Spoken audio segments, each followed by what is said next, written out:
Friends, listen, gather around the digital campfire, if you will. We find ourselves in a strange, liminal space, a realm of podcasts and elk meat, of DMT and jujitsu.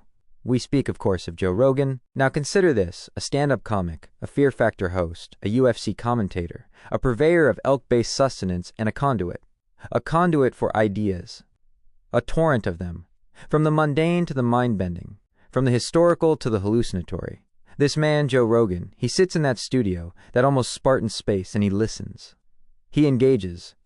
He probes. He allows the currents of thought to flow, sometimes turbulent, sometimes serene, often unfiltered. Think of the sheer volume, hundreds upon hundreds of hours, a vast, sprawling audio tapestry, woven with threads of philosophy, science, conspiracy, and the primal scream of human experience. He's not a scholar, not in the traditional sense. He's a gatherer of minds, a collector of perspectives, a man who, with a microphone and a healthy dose of skepticism, invites us to question. And question we do.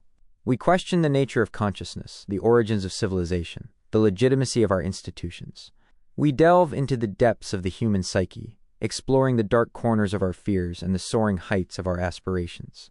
We ponder the implications of artificial intelligence, the mysteries of the cosmos, and the sheer, brutal reality of survival. He's been called a provocateur, a purveyor of misinformation, a voice of the disenfranchised. He's been praised as a free thinker, a champion of open discourse, a modern-day Socrates. Regardless of your opinion, one cannot deny the sheer impact. He has created a platform, a forum, a digital agora where ideas clash and coalesce, where the boundaries of acceptable conversation are often blurred. Consider the sheer diversity of his guests. From astrophysicists to psychedelic researchers, from historians to hunters, from comedians to, well, you know. He casts a wide net, and he pulls up a fascinating, often unsettling catch. A catch that forces us to confront our own biases, to examine our own assumptions, to grapple with the uncomfortable truths of our existence. And what is the result? What is the legacy? It is unclear. The story is still being written. The currents are still flowing. But one thing is certain. Joe Rogan has carved out a space in the digital wilderness.